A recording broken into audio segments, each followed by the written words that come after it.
Olá, estudante. Seja bem-vindo à nossa aula. O tema de hoje é sobre análise de dados qualitativos e ética na pesquisa antropológica. Nosso objetivo nesta aula é avaliar os dados qualitativos gerados pela experiência etnográfica e também problematizar questões éticas envolvidas na pesquisa qualitativa. Vamos começar então por esta etapa da análise dos dados, né?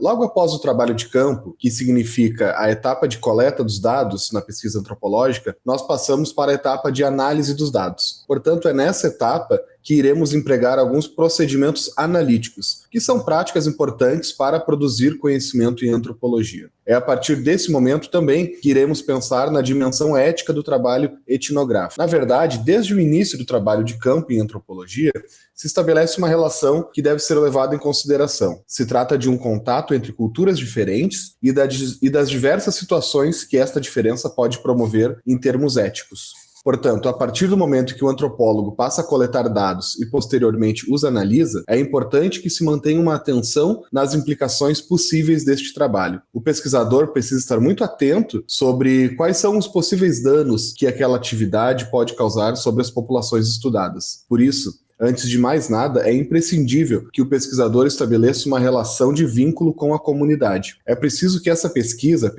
que está sendo realizada, seja efetuada dentro de procedimentos éticos e científicos. Mas também a gente sempre precisa levar em consideração um comprometimento à vida das pessoas estudadas envolvidas nesse tipo de situação. Portanto, a gente vai trabalhar a partir de agora, então, com a ideia das análises desses dados, ou seja, esse procedimento posterior à coleta, posterior ao trabalho de campo, e também quais são as suas dimensões éticas, como que a gente pode pensar nessa dimensão a partir da análise dos dados. Então, o que nós fazemos logo após o trabalho de campo? Como nós sabemos, o trabalho de campo é a primeira etapa da pesquisa antropológica. É o momento em que o pesquisador vai a campo, passa a ter contato com a população que está sendo estudada, ele pode realizar diversas técnicas, né? Entrevistas, observação participativa, pode realizar, coletar material através de fotografia, vídeo, diário de campo, né? Mas e depois? Quais são os procedimentos que o antropólogo precisa realizar para, de fato, construir a sua pesquisa? Então, esse é o momento onde entra a parte da análise dos dados qualitativos, que, na verdade, é um momento para avaliar e também sistematizar as informações coletadas no campo de pesquisa. É claro que não existe um processo padrão, não existe um único modo de realizar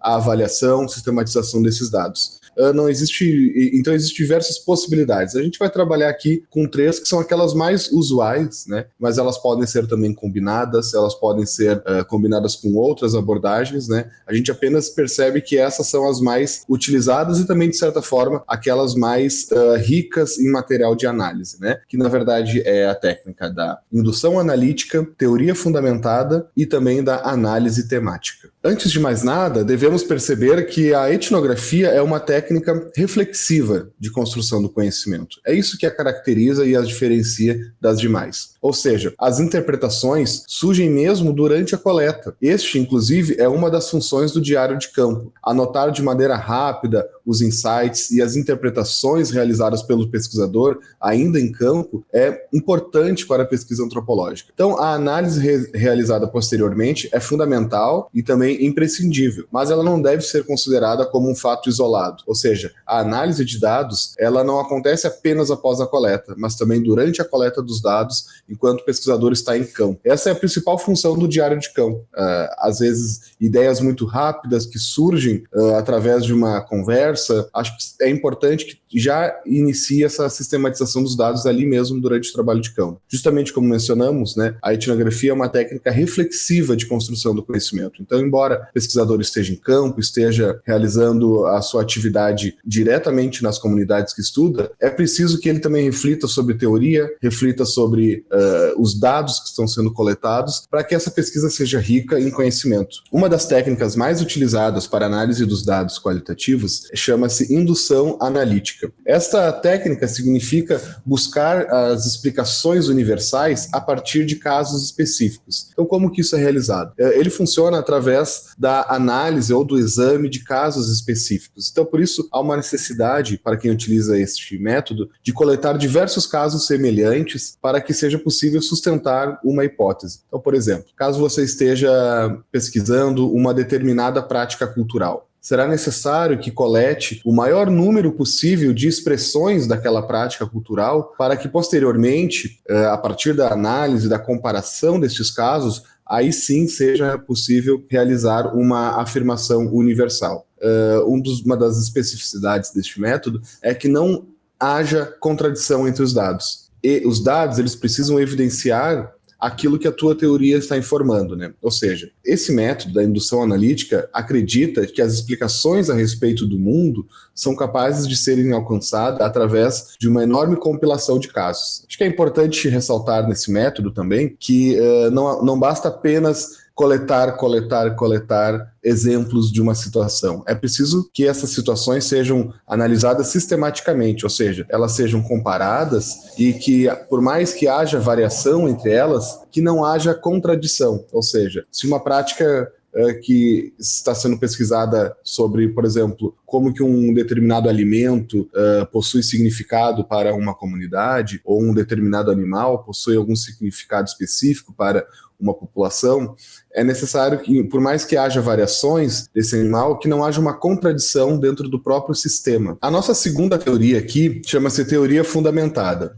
Nessa teoria, os conceitos e as categorias, as próprias teorias, surgem a partir dos dados coletados. Portanto, é a partir das categorias empíricas, ou seja, aquilo que foi observado através do trabalho de campo, que a teoria será realizada. Então, a ideia básica que a gente pode ter dessa teoria, desse método de análise dos dados qualitativos, é de que a teoria precisa emergir dos dados coletados. Então, ao invés de tentar encaixar aquele conhecimento, né, os dados encontrados em campo, em alguma teoria já existente, o pesquisador precisa, então, utilizar os dados que foram coletados para produzir uma própria teoria para o fenômeno que está sendo estudado.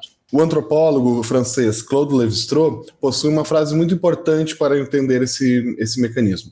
Ele afirma que, a partir do seu método que ele coloca em prática de antropologia, que a teoria ela só pode ser formada a partir das categorias empíricas. Portanto, para ele, as categorias empíricas que irão formular uma teoria. Ele realiza o trabalho de campo, ele realiza a análise destes dados e só posteriormente que há uma proposta teórica. É importante também perceber que nesse método é necessário criar uma amostragem teórica, ou seja, codificar os dados e saturá-los teoricamente para poder compará-los. Portanto, este é um procedimento que exige uma grande capacidade do antropólogo de coletar casos e de poder compará-los, analisá-los teoricamente e só então informar uma nova teoria. E finalmente nós temos a análise temática, uma das práticas mais difundidas para analisar dados qualitativos e que possui uma grande gama de possibilidades. A análise temática pressupõe a divisão dos dados, ou seja, todos os dados que foram coletados, eles são posteriormente divididos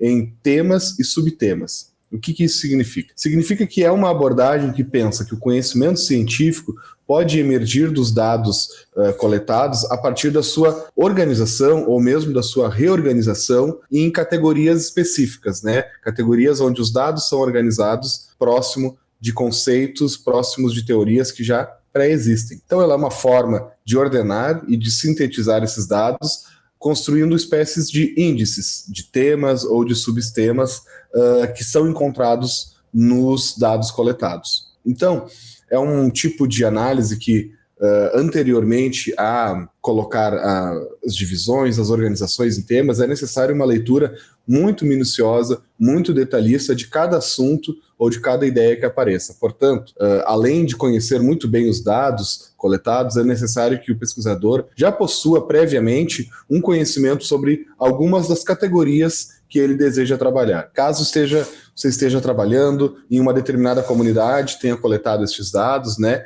e posteriormente decida organizá-los em tópicos. Esses tópicos vão ser definidos pelo próprio pesquisador a partir das suas leituras, a partir do seu conhecimento do trabalho de campo naquela área e precisam estabelecer um conjunto de significados semelhantes. Então, por exemplo, se você pesquisa relações de trabalho dentro de uma empresa, a partir de coletar os dados que foram provenientes de entrevistas, de observação de campo, você pode organizá-los em tópicos como, por exemplo, organização de trabalhadores. Você pode organizar tópicos como, por exemplo, riscos relacionados à saúde, divisão do trabalho, formas de realização do trabalho. Então, todos estes temas, eles já devem ser previamente conhecidos pelo pesquisador, para que só então ele consiga encaixar, digamos assim, os dados coletados dentro de cada um destes tópicos. A análise posterior, então, vai ser criar relações entre um tópico e outro, qual que houve maior engajamento durante a pesquisa, qual que surgiu com mais força, qual que surgiu com menos força,